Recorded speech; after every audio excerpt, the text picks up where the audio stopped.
নামাজ আপনি পড়ছেন, শেষ হয়ে গেল, শেষ।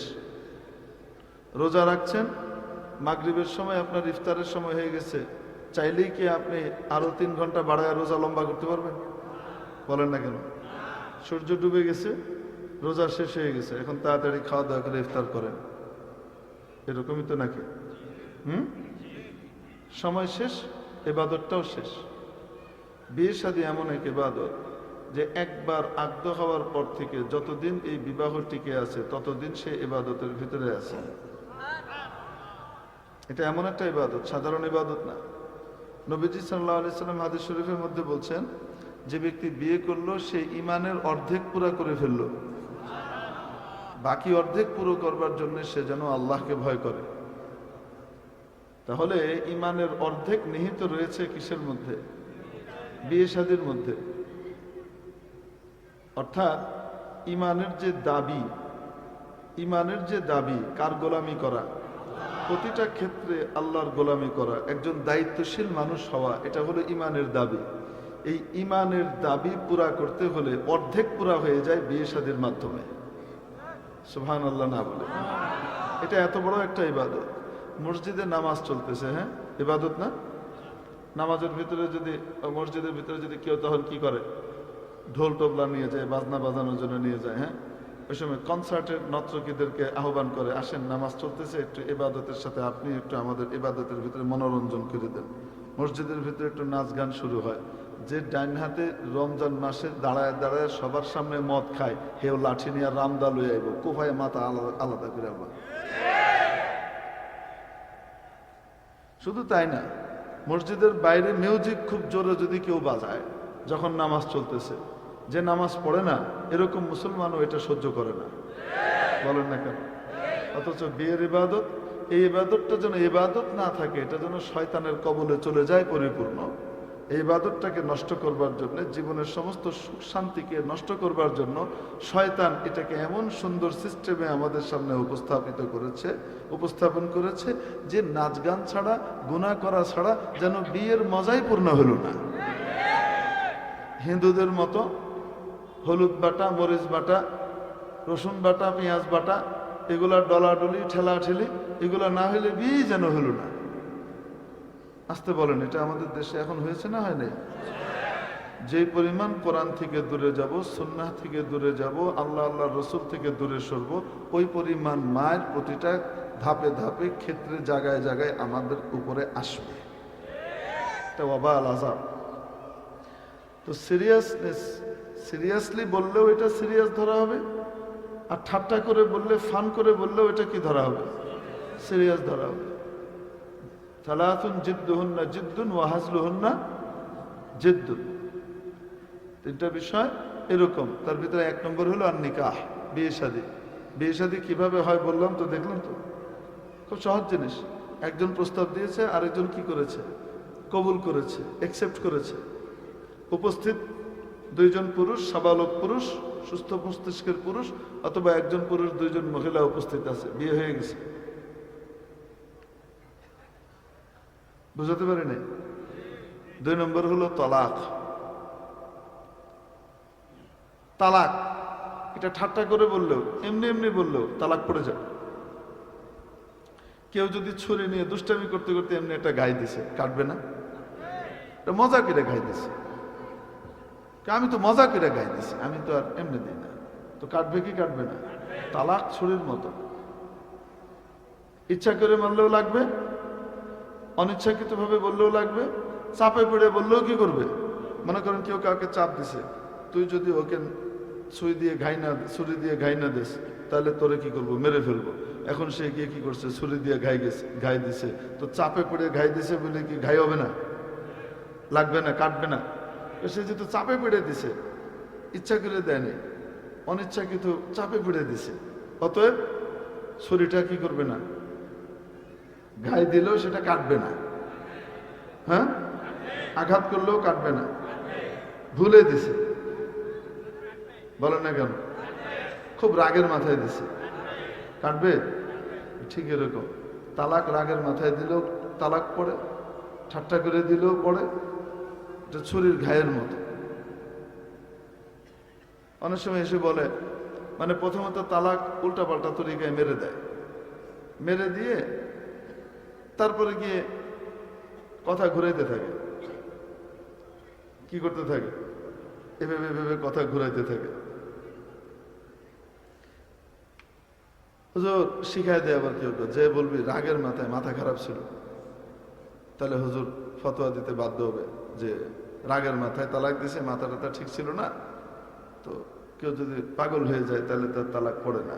রাগের মাথায় সে তখন পাগল ছিল, হিতাহিত জ্ঞান শূন্য ছিল, এই জন্য তার কি ছিল না, কি বলতেছে না বলতেছে তার কোনো খবর নাই, এজন্য তালাক পড়বে না, তুই শিখাই দেয় আবার। তাই সে হুজুরের কাছে বলে। আমি আপনাদেরকে জিজ্ঞেস করি, যতই রাগ হোক আর হিতাহিত জ্ঞান শূন্য হোক আর যাই হোক না কেন, যাই বলুক না কেন, তালাকটা তো মায়ের দেয় নেই, বোনেরও দেয় নেই, মেয়েরও দেয় নেই, জাগা মতোই তো বোর্ডারই দিছে। ঠিক কি ঠিক না? এই সমস্ত টাল্টি বাল্টি বাটপারি আল্লাহর কাছে চলবে না। যেটা সত্য ওটা বলতে হবে যে এরকম ঘটনা যা ঘটেছে এরকম। আসিদকু ইউনজি ওয়াল কিযবু ইহলিক। সত্য মানুষকে মুক্তি দেয়, মিথ্যা মানুষকে ধ্বংস করে। সত্য কথা যদি ঠিকঠাক মতো হুজুরের কাছে বলে এবং লিখে, তাহলে সেখান থেকে মুক্তির বাঁচার কোনো না কোনো পথ কোরআন সুন্নাহ অনুযায়ী বের হতেও পারে। ঠিক কি ঠিক না? কোনো পথ বের হইতেও পারে। এখন বলেন তো দেখি, কেউ একটা ছুরি দিয়ে একটা ঘাই দিছে, আরেকটা ছুরি দিয়ে আরেকটা ঘাই দিছে, আরেকটা ছুরি দিয়ে আরেকটা ঘাই দিছে, আলাদা আলাদা ভাবে ঘাই দিছে, আঘাত করেছে, তো তিনটা কি হয়েছে? ক্ষত হয়েছে। বুঝাতে পারি না? আর যদি কেউ তিনটা ছুরিকে এভাবে একসাথে মিলিয়ে তারপরে এভাবে কি করে, গুঁতো দেয়, তো তাহলে ছিদ্র একটা হবে না তিনটাই হবে? আলাদা আলাদা করে দিলে, একসাথে দিলেও, আপনাকে আমি একটা কলা দিলাম, কিছুক্ষণ পরে আরেকটা দিলাম, কিছুক্ষণ পরে আরেকটা দিলাম, কয়টা কলা হলো? এখন তিনটা কলা আমি আপনাকে আলাদা আলাদা না দিয়ে একসাথে দিলাম, কয়টা হবে? নাকি তিনটা কলা একসাথে দিলে একটা কলা? পাগল আমাদের দেশে আছে, এই পাগলের দল বলে যে 3 তালাক আলাদা আলাদা দিলে তো 3 তালাক, আর 3 তালাক একসাথে দিলে 1 তালাক। 3 কলা মিলে জীবনে 1 কলা হয়েছে, তো 3 তালাক মিলে 1 তালাক হয় কেমনে? আরে কয় না কেন? একসাথে মানে 3 জন মেয়েকে আলাদা আলাদা করে বিয়ে করলো, মনে করেন 3 জন মেয়েকে কি করছে? আলাদা আলাদা বিয়ে করছে, তো বউ কয়টা হয়েছে? আসতে বলেন। আচ্ছা, আর 3 মেয়েকে একসাথেই 3 জনকে বিয়ে করলো, এক শব্দেই বিয়ে করলো। কি দিয়ে? প্রস্তাব দেওয়া হলো, অমুকের মেয়েকে আপনি এত ইয়েতে কবুল করলেন কিনা, অমুকের মেয়েকে কবুল করলেন কিনা, অমুকের মেয়েকে কবুল করলেন কিনা? উনি বলেন হ্যাঁ 3 জনকেই কবুল করলাম। তো বিয়ে কয়টা হলো? আসতে বলেন। বউ কয়টা হয়েছে? এখন যদি কেউ কয় যে আলাদা আলাদা করে বিয়ে করলে তো বউ, আলাদা আলাদা বিয়াতে করলে 3টা বউ, আর এক লগে এক বৈঠকে বিয়ে করলে 3 বউ মিললে 1 বউ। এটা বুদ্ধিমানের কথা না পাগলের কথা? সমস্ত রুমালি শায়েকদের পাগলামি থেকে আল্লাহ তাআলা এই জাতিকে হেফাজত করুন। রুমালি শায়েকদের যে মাথা ঠিক নাই, এটা বোঝা যাচ্ছে ফিলিস্তিন ইসরায়েল ইস্যু সামনে আসার পরে। ঠিক ঠিক, যেখানে গোটা পৃথিবীর মানবতাবাদী মানুষ, চাই মুসলিম হোক অমুসলিম হোক, সবাই এক প্ল্যাটফর্মে চলে আসছে, যার কাছে সামান্য বিবেক আছে, মানবতা আছে, মনুষ্যত্ব আছে, এক প্ল্যাটফর্মে আসছে যে কসাইগিরি করতেছে এই ইসরায়েল, ফিলিস্তিনিদের উপরে বর্বর নির্যাতন করছে, নারী শিশু সাধারণ নাগরিক নির্বিশেষে সবাইকে হত্যা করছে, যেভাবে পারছে সেভাবে মারছে। এটা কোনোভাবেই গ্রহণযোগ্য নয়। এটার প্রতিবাদে সারা পৃথিবী ইসরায়েলে ইহুদি এবং তাদের দোসরদের বিরুদ্ধে একমত হয়ে গেল। ইভেন আমেরিকার ভিতরে 10 লক্ষাধিক মানুষ একত্রিত হয়েছে হোয়াইট হাউসের সামনে, যাদের ভিতরে মুসলিমও আছে অমুসলিমও আছে। তারাও এই অন্যায়কে বরদাস্ত করছে না। বুঝতে পারলেন? আর যারা এটার প্রতিরোধ করছে, স্বাধীনতাকামী, তাদের পক্ষে তারা কি করছে? হামাসের পক্ষে সাপোর্ট দিচ্ছে যে না, প্রতিবাদ করতেই হবে, কিছু করারই নেই।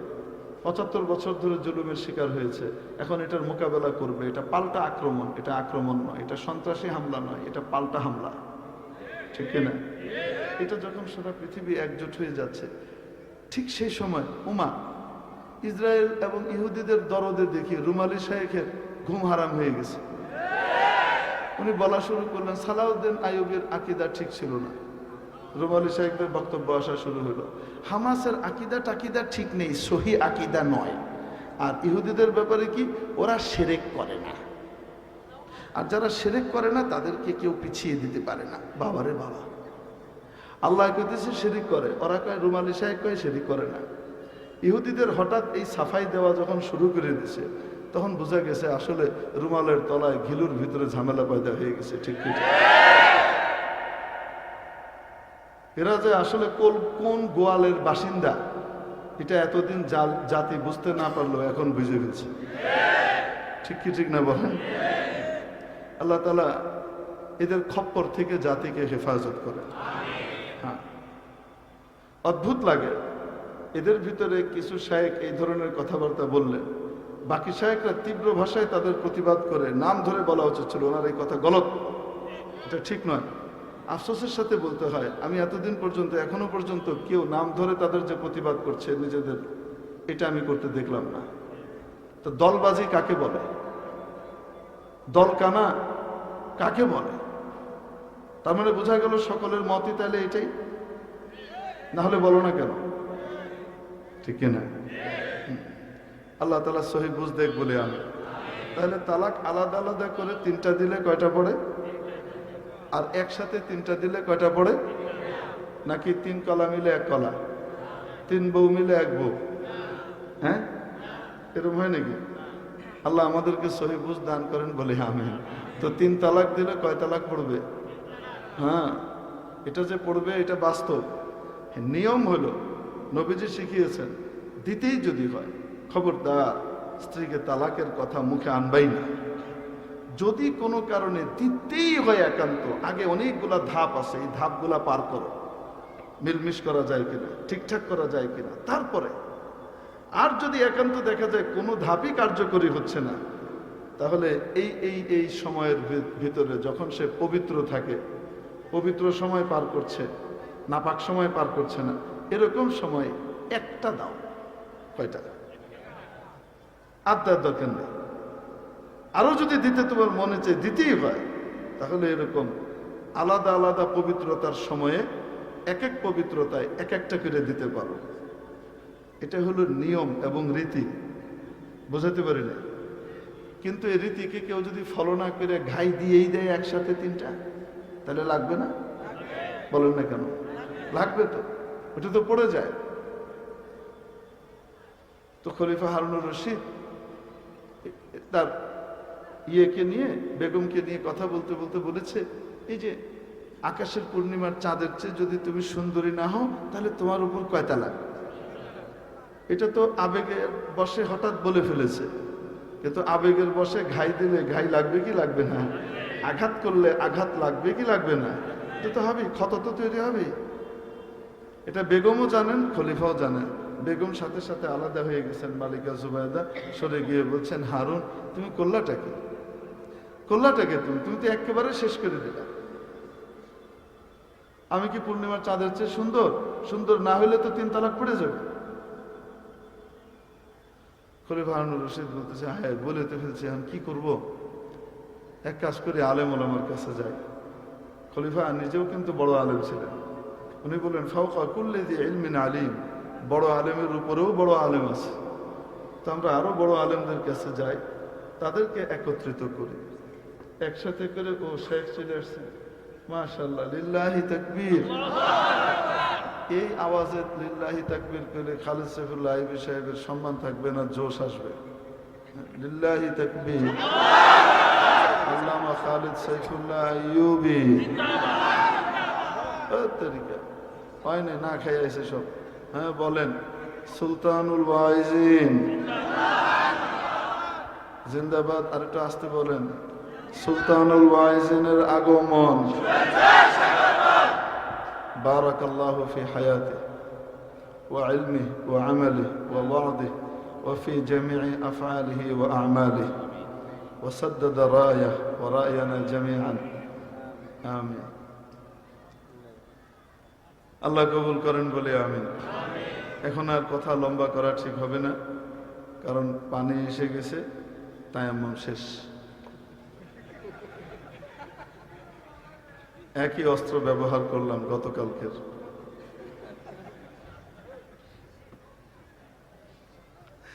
আমার বিরুদ্ধে এই অস্ত্র প্রয়োগ হয়েছে গতকালকে, তো সেটা আমি এখন বললাম। এখন 3 তালাক হয়েছে না হয় নাই? হয়ে তো গেছে। খলিফা বললেন বড় আলেমদেরকে ডাকি, আল্লাহ তাআলা ওনাদেরকে এমন এলেমের নূর নসিব করছেন, যত কঠিন থেকে কঠিন সমস্যাই হোক না কেন, সমাধান হয়তো কোনো না কোনো কিছু একটা বের করেও ফেলতে পারে। ওনাদেরকে জিজ্ঞেস করি। বড় বড় আলেমদেরকে দাওয়াত করা হয়েছে। রুদ্ধদ্বার বৈঠকে খলিফা এই মাসআলা রাখলেন, তরাহাল মাসআলাতে আলাইহিম। যখন নাকি মাসআলা পেশ করলেন, সবাই বললেন পূর্ণিমার চাঁদের চেয়ে তো আর আপনার স্ত্রী সুন্দর না, অতএব 3 তালাক পড়ে গেছে। আপনিও জানেন, কারণ পূর্ণিমার চাঁদ যখন উঠে গোটা পৃথিবীকে আলোর বন্যায় ভাসিয়ে দেয়। আর আপনার বেগম সাহেবা যখন ঘরে ঢুকে, অন্ধকার ঘরে ঢুকে, তারে দেখতে হলেও আলো জ্বালানি লাগে, নাহলে দেখা যায় না, এত সুন্দর, ঠিক না? তো যেই কথা সেই কাজ, তালাক তো হয়ে গেছে। মাঝখানের সারিতে মাঝ বয়সী একজন আলেম, বিজ্ঞ বড় আলেম, ফকিহ, উনি নাম হলো ইয়াকুব ইবনে ইব্রাহিম ওরফে আবু ইউসুফ। উনি বললেন, আমিরুল মুমিনিন, আমার একটু দ্বিমত আছে। কি দ্বিমত? তালাক হয়নি। যখন এই কথা বলেছে, বড় বড় আলেম ওলামা যারা আছেন, এনাদের সব তার দিকে চোখ কটমট করে তাকিয়েছে।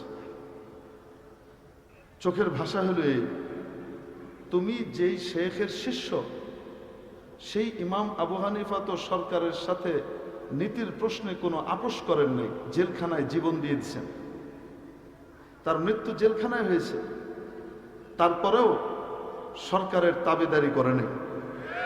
আর তুমি তার শিষ্য হয়ে এতদিন পর্যন্ত জানতাম তুমিও একজন আপোষহীন, এখন তুমি খলিফাকে খুশি করবার জন্য এরকম মাসলা চেঞ্জ করে ফেললা। মনে মনে ভাবটা, ভাষাটা এক ধরনের, বিশ্বাস করতে পারতেছি না, তুমি এই কথা কেমনে বল?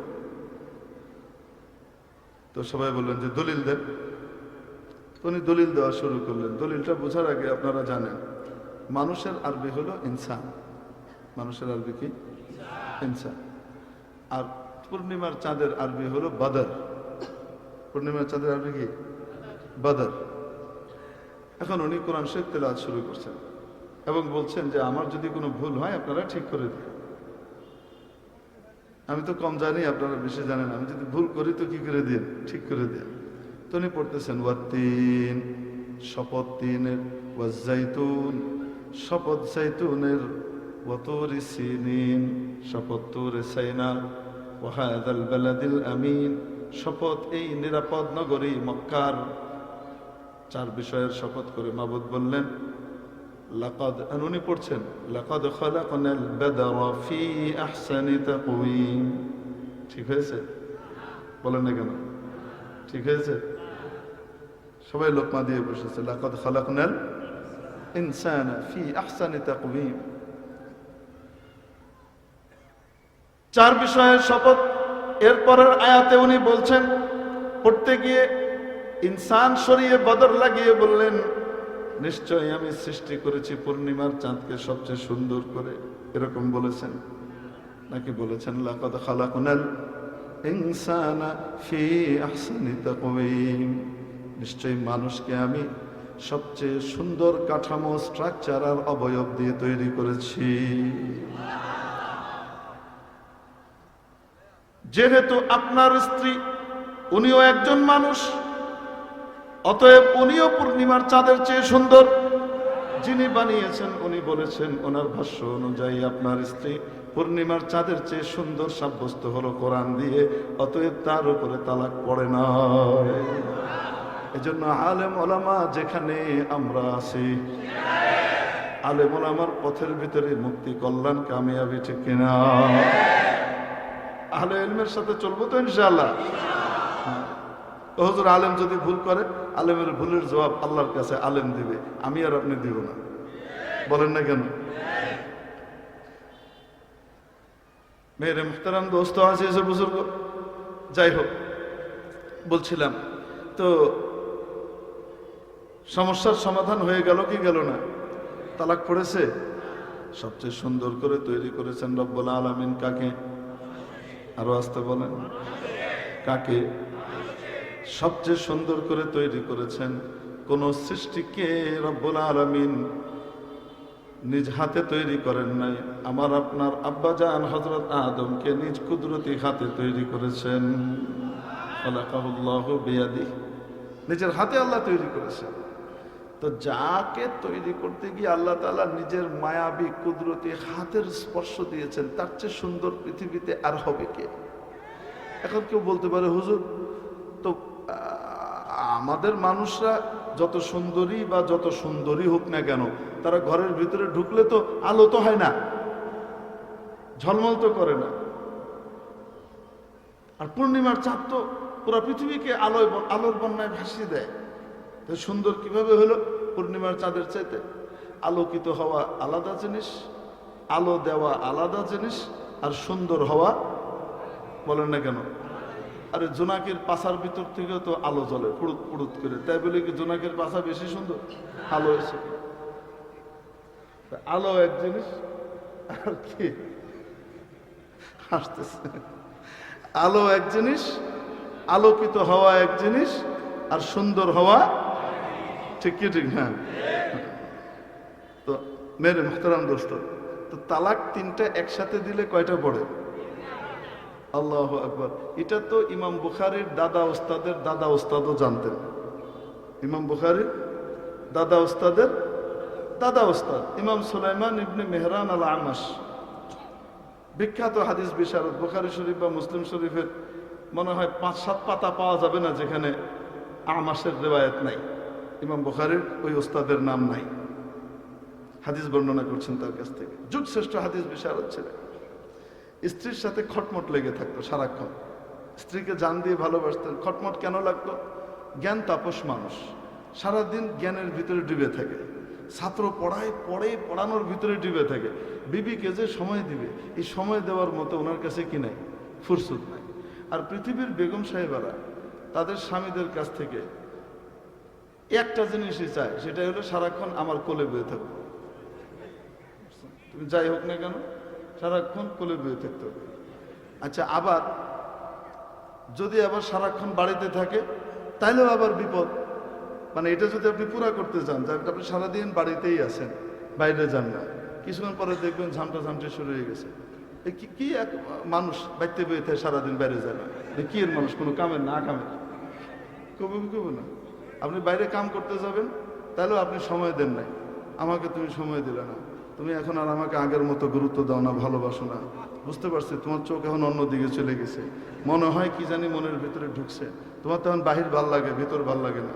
ওয়াজ নসিহত কিন্তু করিব আলেম হোক জালেম হোক, সবাই এই কথা শোনা লাগবে কম বেশ। কেউ আপনি কে শুনবে, কেউ তুমি কে শুনবে, ঠিক কি ঠিক না? এটা মনে রাখবেন। আবার যদি আপনি সারাদিন, না ঠিক আছে তোমাকেই সময় দেবো, আমি এখানেই থাকবো, বাসায় বাইরে আর যাবো না, যদি থাকেন, সারা দুনিয়ার মানুষ কাম করছে, আকামের মতো বাইতে বেরোছিল, কথা হলো মিনসি বাইরে যায় না। তো বিপদ কিন্তু দুই দিকে, উভয় সংকট। এখন ইমাম আমাশের সাথে ওনার স্বামীর, ওনার স্ত্রীর সারাক্ষণ কি লেগে থাকতো? খটমট লেগে থাকতো, সময় দেয় না। এত বড় জ্ঞানী মানুষ, এত সেলিব্রিটি বউ, আমার কোনো লাভ নাই, কারণ আমাকে কি দেয় না? সময় দেয় না। এই হলো। তো যাই হোক, ইমাম আমাশের স্ত্রী খালি বলে আপনি আমার তালাক দিয়ে দেন, কারণ ওই জমানায় তালাক প্রাপ্তাদের বিয়ে বেশি দিন লাগতো না, 1 বছরের ভিতরে আরেক জায়গায় কি হয়ে যেত?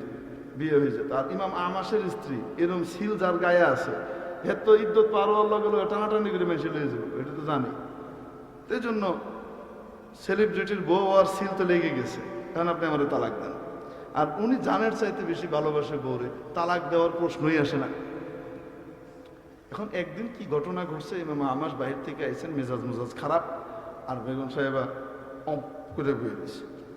উনি কথা বলতে বলেন, কথা কয় না, রাগের চোটে ঠাস করে কুয়ে ফেলেছে, যদি ফজরের আগ পর্যন্ত তুমি কথা না বলো, তোমার উপর 3 তালাক বলে ফেলছে। এখন বলে ফেলার সাথে সাথে বেগম সাহেবা তো এটাই চাইতেছিল, এই যে হুঁক করে বইছে, আর কোনো কি নাই, নট নড়ন নট চড়ন, আর কোনো খবরই নেই, কোনো কথা কয় না। এদিকে মামা আমাস বেগমকে হাসানোর জন্য সুন্দর সুন্দর কথা কইতেছে, চুটকি শোনাইতেছে, গল্প শোনাইতেছে, যতই যাই শোনায়, কারণ হে নিয়ত করে বইছে এই সুযোগ জীবনে আর পাবো না, পাইছি শুধু ফজর পর্যন্ত চুপ করে থাকি, তাইলে কি হয়ে যাবে, কাম হয়ে যাবে। উনি দেখেন অবস্থা তো খারাপ, এ তো কথা কবে না, এদিকে টাইম তো পার হইতেছে। মাথায় আসলো এই সমস্যার সমাধান কি করতে পারে। তো চিন্তা করে দেখলেন রথী মহারথী কাউরে দিয়ে কাজ হবে না, আমার এক সাগরিদ আছে, নাম হলো নোমান ইবনে সাবিত, এর কাছে যে কোনো মাসলা দেওয়া হোক ধাই করে সমাধান করে দেয়, কোরআন সুন্নাহ দিয়ে এত অসাধারণ সমাধান দেয় যেটা অন্য কেউ পারে না। আনপ্যারালাল এক ছাত্র, বড় আলেম, তখন ছাত্র ফারেক হয়ে বড় আলেম হয়ে গেছে, এখন দৌড় দিয়ে ছাত্রের বাড়িতে গেছে, সমাধান করতে পারলে আমার এই সাগরিদই পারবে। সাগরিদও ওইরকম সারা রাত নফল নামাজ পড়ে, এক রাকাতে 15 পারা পড়ে, আর এক রাকাতে বাকি 15 পারা পড়ে, 2 রাকাতে এক খতম কোরআন শেষ করে ফেলে। এরকম এক সাগরিদ দরজা ধাক্কে ওস্তাদের আওয়াজ শুনে সাগরিদ তাড়াতাড়ি নামাজ শেষ করে দরজা খুলছেন, হযরত এত রাত্রে কি খেদমত, আসেন ভিতরে আসেন। কে ভিতরে আসবো না, সমস্যা হয়ে গেছে, বেগম সাহেব তো আমি তারে কুয়ে ফেলাইছি, এখন তালাক তো পড়ে যাবো সকালের পর্যন্ত যদি কথা না, হে তো কথা কইতেছে না, এটা কিভাবে কথা বলায়, তালাক তো পড়ে যাবে, সকাল হয়ে গেলে ফজর হয়ে গেলে তালাক তো পড়ে যাবে চুপ করে থাকলে। তো ছাত্র বলতেছে হুজুর চিন্তা করেন না, আপনি যান, আপনি পেরেশান হয়েন না, তালাক পড়বেন না ইনশাল্লাহ, আপনি যান, আমি ব্যবস্থা নিচ্ছি। উস্তাদ এসে নিশ্চিন্তে বসে আছেন, ছাত্রের উপরে এমন অগাধ আস্থা আর ভরসা যে ছাত্র যে কোনো কঠিন থেকে কঠিন মাসআলার সমাধান মুহূর্তের ভিতরে করে ফেলে। এখন বসে আছে, রাত যত যায় হুজুরের প্যালপিটেশন তত আস্তে আস্তে কি হইতেছে, বাড়তেছে। কি ব্যবস্থা নিবে, ব্যবস্থা তো নিবে, কিন্তু লিয়াত মাইন না কলবি কইলো তো না, আস্থা তো আছে। হায় হায় ফজরের আজান হয়ে গেছে। আজান হওয়ার সাথে সাথে বেগম সাহেবা একদম আলহামদুলিল্লাহ আলহামদুলিল্লাহ আল্লাযী আনকাযানি ওয়া আফানি মিন হাযার রাজুলিল ইয়াবিসিল খাশিন, এই শুষ্ক খসখসে রসকসীন মানুষের হাত থেকে আল্লাহ আমাকে নাজাত দিয়েছে, আমি আল্লাহর প্রশংসা করতেছি, মুক্তি পাইলাম। ওইটা গাঁটটি মুসকি বোঝাইতেছে আর রেডি করে আর করতেছে, আপনি লোকটা খুব ভালো, কোনো সন্দেহ নাই, আপনার মতো ভালো মানুষ পাওয়া যাবে না, এটাও ঠিক, কিন্তু কি করব বলেন, আমার একটু খালি আপনাকে কাছে পাইতে মন চায়, আপনি এখন সময় দেন না, এই জন্য গেলাম আর কি। তবে আমি সাক্ষী দিচ্ছি আপনার মতো ভালো স্বামী পৃথিবীতে আরেকটা পাওয়া খুব দুষ্কর, পাওয়া যাবে না। হয়েছে হয়েছে, আর এত কোয়া লাগবে না, না যেটা সত্যি ওইটা তো কইতেই হইব, আমারও তো অনেক দোষ আছে, খালি রাগ করতাম আপনার সাথে, আচ্ছা ঠিক আছে যাই। এদিকে উনি তো চুল ছিঁড়ার বাকি, নোমানের উপরে এমন আস্থা রাখলাম, আর এই আস্থার ফলাফল এই দাঁড়ায়, এটা কি হইল। তো যাই হোক পেরেশান, এর ভিতরে হঠাৎ দরজা ধাক্কাইতেছে, দরজা খুলে দেখেন এলাকার মুয়াজ্জিন সাহেব আর সাগরিদ নোমান দুইজন খাড়া রয়েছে। দেখার সাথে সাথে হুজুর মুয়াজ্জিন সাহেব কিছু বলবে, রাখো মুয়াজ্জিন সাহেব, তুমি আমার চোখের সামনে থেকে যাও, তোমার চেহারা আমি এখন আর দেখতে চাচ্ছি না, তোমার উপরে আস্থা রেখে ভুল করলাম, জীবনে এত বড় ভুল তার কখনো করি নাই। হুজুর মুয়াজ্জিন সাহেব একটু কথা বলবে, যদি শুনেন, উনি কিছু বলতে চান। মুয়াজ্জিন সাহেব কইতেছে, হুজুর একটু ভুল হয়ে গেছে, ফজরের আজান আছে, একটু আগে হয়ে গেছে। ফজরের আজান কি হয়ে গেছে, একটু আগে হয়ে গেছে। আসলে হয়েছে কি, এই নোমান ইবনে সাবিত, যার আরেক নাম আপনারা চেনেন আবু হানিফা, ইমাম আবু হানিফা, ওইটা কইলে আবার রুমালি সাহেবদের গা জ্বালা করবে, তো ঘটনাটাই শুনবে না, এই জন্য একটু পুরাটুকু শেষ করে পেলাম আর কি। তো আবু হানিফা সাহেব করছেন কি, যে এত বড় ইবাদত গুজার মানুষের তো সবাই জানে, মুয়াজ্জিন সাহেবকে গিয়ে, মানে তাহাজ্জুদের সময় চলতেছে, এখনো কি হয় নাই, ফজরের ওয়াক্ত হয় নাই, কি মুয়াজ্জিন সাহেবকে দিছে ধাক্কা, আরে সময় তো চলে গেল, আজান দিবেন না। ইমাম আবু হানিফার ধাক্কাকে মুয়াজ্জিনের তো গড়িত না হয়েছে, মানে আকাশ দেখবে তারা দেখবে সময় আছে নাকি, লাভ দিয়ে ওইটা খাড়াই ওজো করে আল্লাহ আজান দিয়ে আজান টাজান দেওয়ার পরে কইতেছে একটা কাম হয়েছে, মুয়াজ্জিন সাহেব আজান কিন্তু আবার দিতে হবে, এটা কিন্তু ফজরের ওয়াক্ত হয়, টাইম যাইতেছিল গা, মানে হলো আমার হুজুরের টাইম যাইতেছে গা, আমি তো তোমার কই নি যে নামাজের সময় যাইতেছে গা, সময় থেকে চলো। এখন হুজুরের কাছে গিয়ে কই তুই, এখন যে যখন বলছে, এখন বলেন বিয়ে বাতিল হয়েছে না বিয়ে আছে? তালাক হয়েছে? কেন? ফজর পর্যন্ত চুপ তো থাকতে পারে নাই, ঠিক কি ঠিক না? এই হলো ইমাম আবু হানিফা। ইমাম আবু হানিফা কেমন? বিজ্ঞানের ক্ষেত্রে যেমন নিউটন, বিজ্ঞানে যেমন আইনস্টাইন, পৃথিবী ভর্তি বিজ্ঞানী তৈরি হইতেছে, ঠিক কি ঠিক না? কিন্তু একটা আইনস্টাইন তৈরি করা যায় নাই, একটা আরেকটা নিউটন তৈরি করা যায় নাই। অবাস্তব না বাস্তব? আল্লাহ তাআলা এক এক ফনে এক এক বিষয়ে এরকম আনপ্যারালাল কিছু মানুষ তৈরি করেন, সুবহানাল্লাহ। তো ফিকহের ক্ষেত্রে, ইজতিহাদের ক্ষেত্রে এরকম আনপ্যারালাল যে কয়জন ব্যক্তিকে আল্লাহ তৈরি করছিলেন, তাদের ভিতরে একজন ছিলেন ইমাম আবু হানিফা। এই সারা পৃথিবীর সমস্ত ফকিহ মুজতাহিদ সব এক পাল্লায় রাখলো, ইমাম আবু হানিফার শাগরিদের সমানও হবে না। আল্লাহু আকবার কবীরা। ইমাম আবু হানিফার মত অনুযায়ী কোরআন সুন্নাহ মানি। কি করি? কোরআন সুন্নাহর ব্যাখ্যাটা ইমাম আবু হানিফার কাছ থেকে কি নেই আমরা? বলেন তো দেখি, এটার জন্য কি আমরা লজ্জিত না গর্বিত? আসতে বলেন। এখন বলেন, ইমাম আবু হানিফারও ওস্তাদ, যিনি ইমাম বুখারীর দাদা ওস্তাদের দাদা ওস্তাদ, সেই ইমাম আমাশও জানেন যে 3 তালাক এক লগে মারলে কয়টাই পড়ে? আরে কয় না কেন? এই জন্যই তো অস্থির হয়ে গেছে।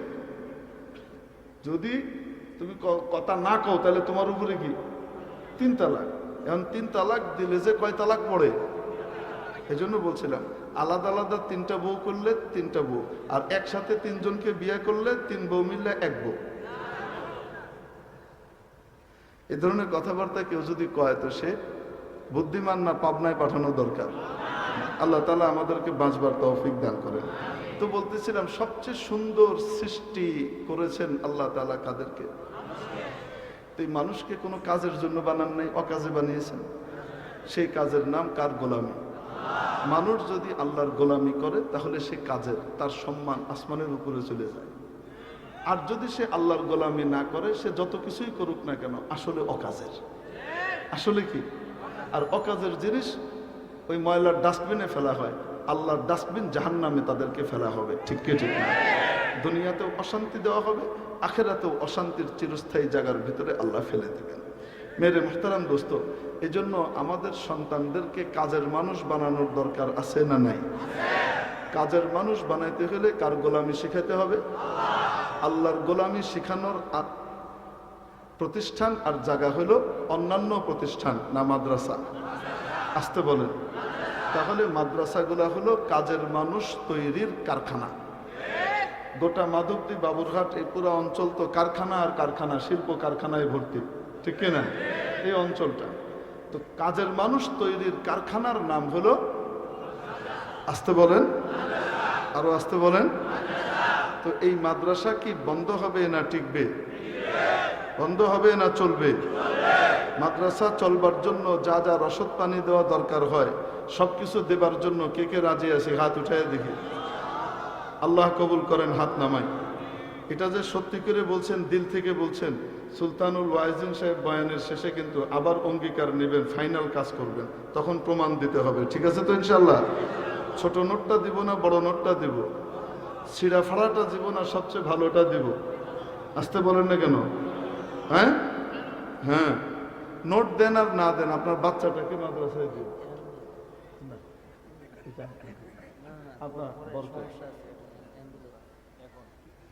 আচ্ছা ঠিক আছে, তার আগে একটু কথা বলিনি। 1 দিলে আল্লাহ বলছেন কমপক্ষে 10 দিই। হযরত আব্দুর রহমান ইবনে আউফ রাদিয়াল্লাহু তাআলা আনহুর বিশাল বাণিজ্য বহর আসছে। এই জমানায় ট্রাকে করে আসে না? ওই জমানায় ট্রাকের মধ্যে উট, এত উট এসছে গোটা মদিনা শরীফ ভরে গেছে। আর চারিদিকে মানুষের ভিতরে গুঞ্জন চলতেছে, আব্দুর রহমান ইবনে আউফের কি পরিমাণ টাকা, সুবহানাল্লাহ। আমাদের কয় না সালমান ইবনে রহমান সাহেবের কি টাকা, আল্লাহ হুজুর কি টাকা, গুঞ্জন চলে। গুঞ্জনের আওয়াজ আম্মাজান আয়েশা সিদ্দিকা রাদিয়াল্লাহু আনহার কান পর্যন্ত গেল। উনি ডাকাইলেন আব্দুর রহমান ইবনে আউফ রাদিয়াল্লাহু তাআলা, ডেকে বললেন, আব্দুর রহমান, এই কবরওয়ালা দুনিয়া থেকে গিয়েছেন তো বেশি দিন হয়নি, এর ভিতরেই তোমাকে দুনিয়া এইভাবে গ্রাস করলো? উনি বললেন, আম্মা জান, এটা তো আমার ব্যবসা বাণিজ্য, এই দুনিয়া আমার দিলে আল্লাহর রহমতে এখনো ঢুকে নাই। এটা আমার বাইরের জিনিস, আমার দিলের ভিতরে দুনিয়াকে আমি ঢুকতে দেই নাই। আমি তো এই দুনিয়া কামাই আল্লাহকে পাবার জন্য। আমি প্রমাণ দিতে পারি আপনাকে, বলে চলে গেলেন। মদিনার পুঁজিপতি আড়তদাররা আসে, এসে বলতেছে আমরা এত জিনিস কিনবো, আমার এই লাগবে, আমার ওই লাগবে, যে যাই বলে। উনি বলেন বিক্রি হয়ে গেছে, বিক্রি হয়ে গেছে, বিক্রি হয়ে গেছে। সন্ধ্যার সময় মদিনার আড়তদার আর পুঁজিপতিরা সব একত্রিত হয়ে আলোচনা করে, তুমি কিনছো না, তুমি কিনছো না, তো কে কিনলো? আমরা কেউ কিনি নাই, তো মদিনার এত মাল আব্দুর রহমানের কে কিনলো? সবাই মিলে গেছে। যে বলে ইবনে আউফ, আপনি কার কাছে বিক্রি করছেন? করছি একজনের কাছে। আচ্ছা, যদি আপনি বেশি দাম চান আমরা বেশি দিব বলেন। উনি বললেন কতটুক দিবা? তারা বলল যে যা দাম তার ডবল দিতে রাজি আছি আমরা। উনি বললেন আমি এমন একজনের কাছে বিক্রি করেছি যিনি একের বদলে 10 দেন। ঢেড়া পিটিয়ে ঘোষণা করিয়ে দিলেন, এলান করে দিলেন, যার যা লাগে এখান থেকে নিয়ে যাও। ধনীরা নিলে হাদিয়া, গরিবরা নিলেও হাদিয়া, যার মন চায় যা মন চায় নিয়ে যাও। সকাল হবার আগে আগে আব্দুর রহমান ইবনে আউফ রাদিয়াল্লাহু তাআলা সমস্ত কিছু নিয়ে আল্লাহর রাস্তায় কি করে দিলেন? বিলিয়ে দিলেন। ধনী গরিব যে চায়, যার দরকার। অনেক ধনী আছে বলতে পারে না যে তার এই মুহূর্তে টাকার দরকার আছে না নাই। অনেক ধনী আছে সে এমন দারিদ্র্যের ভিতরে সময় কাটাচ্ছে, মান সম্মানের ভয়ে বলতে পারে না যে আমি বড় অভাবের ভিতরে আছি, অথচ সে যাকাত নেওয়ার উপযুক্ত আছে না নাই। এজন্য উনি অবারিত করে দিলেন, যে যা মন চায় নিয়ে যাও। সব নিয়ে চলে গেল। এই হলো দুনিয়া দিয়ে ওনারা কি করেছেন? জান্নাত কামিয়েছেন। কি কিনেছেন? আরবের এক যুবকের সাথে আমার দেখা হয়েছিল, গাড়িতে চলতে চলতে। 2 যুবক, তারা জেদ্দা থেকে আমাকে লিফট দিছে মক্কা মুকাররমা পর্যন্ত। খুব সুন্দর 2 যুবক। এটা 2007-এর ঘটনা, 7-এর দিকের ঘটনা। তো আমি কৌতূহলী হয়ে তাদেরকে জিজ্ঞেস করলাম, তার কারণ তখন উসামা বিন লাদেন নিয়ে অনেক বেশি জল্পনা কল্পনা চলতেছে। আমেরিকা এক কথা কয়, তার দোসররা এক কথা কয়, আরবরা এক কথা কয়, বাইশে এক কথা কয়, কোনটা যে ঠিক। তো আমি একটু নেগেটিভভাবে আমি উসামা বিন লাদেনকে উপস্থাপন করে তাদের কাছে জিজ্ঞেস করলাম, মাযা রায়ুকুমা, তোমাদের মত কি এই ব্যাপারে? তো চুপ থেকে একজন বলছে, আপনাকে তো ভালো মানুষ মনে করছিলাম। কি বলতেছে? আপনাকে তো ভালো মানুষ মনে করছিলাম, মুতাওয়া আল্লাহ আনতা মুতাওয়া, মানে আপনাকে হুজুর মনে করলাম, এই জন্য গাড়িতে উঠাইলাম। আরো তো লোক ছিল, কাউকে তো উঠাই নাই। কিন্তু আপনি যে কথাগুলো বলতেছেন, আমি যে ওসামা বিন লাদেনের ব্যাপারে একটু নেগেটিভ ভাবে আমেরিকার মতো করে কইতেছি আর কি, বুঝলেন না? বিবিসি CNN এর মতো করে বলতেছি, সময় অসময়ের মতো করে বলতেছি আর কি। তো এটাতে সে আমাকে বলতেছে, আপনাকে তো মুতাওয়া লাগে, কিন্তু আপনার কথাবার্তা তো ঢোকেন না, ঠিক মতো হচ্ছে না। তো আমি বললাম, না, আমার মত যদি ভুল হয় তো তোমরা বলো, তোমাদের কি মত বলো। তো সে যুবক বলতেছে, ইন্নাহু রাজুলুন বাআদ দুনিয়া বিল আখিরাহ, এ হলো এমন একজন মানুষ যে দুনিয়াকে বিক্রি করে দিছে আখিরাতের বিনিময়ে। আমি খুব অবাক হলাম। এই যুবকদের দাড়িও কিন্তু নাই। যে যুবক 2জন বলতেছে এদের কি নাই? দাড়িও নাই, এবং এরা বিবাহিত, যাচ্ছে। আমি আর কোনো মন্তব্য করলাম না। তো দুনিয়ার বিনিময়ে কি কিনতে হয়? আসতে বলেন, আখিরাত। হযরত আলী রাদিয়াল্লাহু তাআলা আনহু বাজারে যাবেন, ফাতেমাকে জিজ্ঞেস করলেন, তোমার জন্য কি জানবো বলো। উনি বললেন, না, কিছু দরকার নেই। না, তোমার কিছু মন চাইলে বলো। বারবার পিড়াপিড়ির পরে বললেন, একটা আনার এনেন পারলে, বেদানা।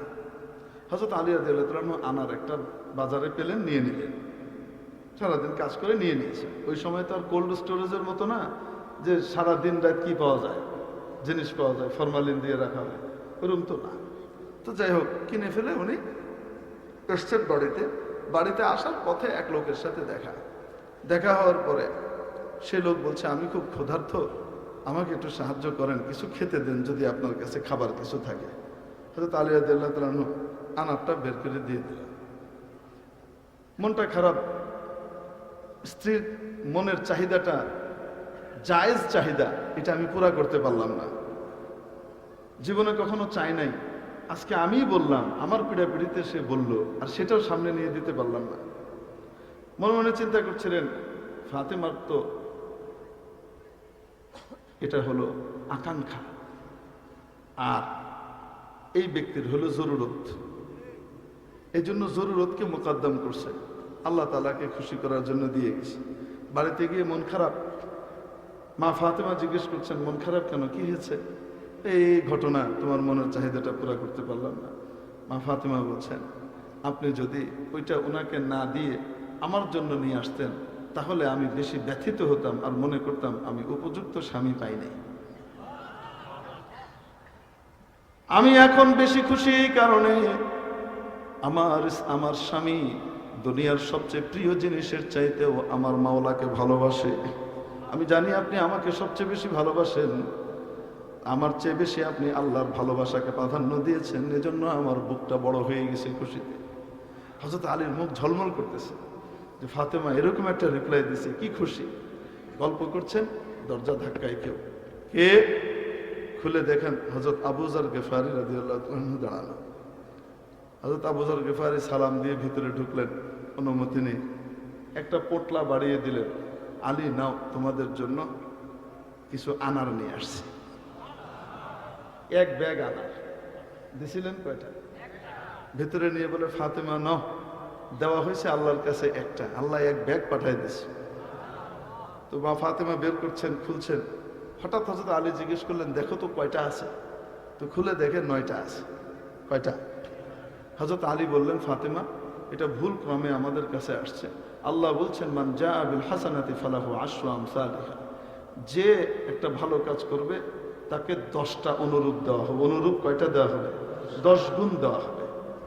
এটা শুধু আখিরাতে না, দুনিয়াতেই। তো আল্লাহ একের বিনিময়ে 10টা পাঠানোর কথা, এখানে আসছে কয়টা? বোঝা গেল এটা আমাদের না, এটা অন্য কারো। প্যাকেট করে দিয়ে দিছে, নিয়ে আবার হযরত আবু যর গিফারীকে দিয়ে বলতেছে, নিয়ে যান, এটা তো আমাদের জন্য আপনি আনেন নাই, মনে হয় চক্ষু লজ্জার খাতিরে দিয়ে দিয়েছেন। উনি বলেন, আরে পাগল, আমি তোমাদের জন্য কিনলাম, তুমি বলো তোমাদের জন্য আনে নেই, কেন এমন মনে হলো? উনি এই ঘটনা শোনাইলেন। ঘটনা শোনানোর পরে হযরত আবু যর গিফারী রাদিয়াল্লাহু তাআলা আনহু বলেন, ও আলী, ও আলে বাইত, তোমাদের ঈমান দেখে বড় ঈর্ষা হয়, বড় ঈর্ষা হয়। আল্লাহ তাআলাও ভুল বলেন নাই, তোমাদের ঈমানেও কোনো ভুল নাই, কোনো রকমের খুঁত নাই। আল্লাহ যা বলেছেন ওটাই ঠিক। আরে আমি তো 10টাই কিনেছিলাম, পোটলার ভিতরে জায়গা হয় নাই, জায়গা হয়েছে 9টা, ওইটাই ভরে দিছি। আরেকটা ভুলে গেছি দিতে, এই যে কোঁচের ভিতরে রাখা আছে, এই লো, 10টাই তোমাদের জন্য কিনেছিলাম। তো আল্লাহর কাছে এক দিলে কমপক্ষে কয়টা পাওয়া যায়? আরো আসতে বলেন। আর আল্লাহ তাআলা আরেক আয়াতে কি বলছেন জানেন? আল্লাহর রাস্তায় কেউ যদি পাঠায়, সে নিজে অংশগ্রহণ করতে পারে নাই, তো তাইলে 1 টাকার বিনিময়ে 700 টাকার সওয়াব, 700 গুণ। মেরে মুহতারাম দোস্ত, এই অপরচুনিটি, এই সুযোগ বারবার আসে না, মাঝে মাঝে আসে। আসলেও নায়েবে রসুলদের উপস্থিতিতে, নেককার পরহেজগার দিনদার মানুষদের উপস্থিতিতে, এত আহলে ইলম তালিবুল ইলমদের উপস্থিতিতে, ইমাম সাহেবদের, আল্লাহর প্রিয় বান্দাদের উপস্থিতিতে সবসময় কি এটা সম্ভব হয়? আরে কন্যা কেন? আরে বোঝে না কেন? একটা সাধারণ লোক যখন নেতা যায়, তখন তার জন্য থানার ওসি বেশির চেয়ে বেশি দৌড়ায়, হয় না কেন? আর যখন নাকি প্রধানমন্ত্রী যান, তখন কি ওসি যায়? ভিভিআইপি লোক যখন যায়, তখন তো বাপরে বাপ, এলাকার এসপি, এলাকার ডিআইজি সব মিলে ফু পা করতে করতে দৌড়ায়, কন্যা কেন? প্রোটোকল দেয়, নিরাপত্তা দেয়, বলেন কি বলেন? ঠিক কি ঠিক না? আরে বোঝে না কেন? সাধারণ মানুষের যদি কি হয়, জমায়েত হয়, তাহলে ফেরেশতারা চারিদিক থেকে ঘিরে থাকে, ঠিক কি ঠিক না? আসতে বলেন, ছোটটা না সবচেয়ে বড়টা? কারণ একের বিনিময়ে কমপক্ষে। আর ভিভিআইপি মজলিসের ভিতরে শুধু 10 থাকবে না, এটা 700-তে পরিণত হয়ে যাবে।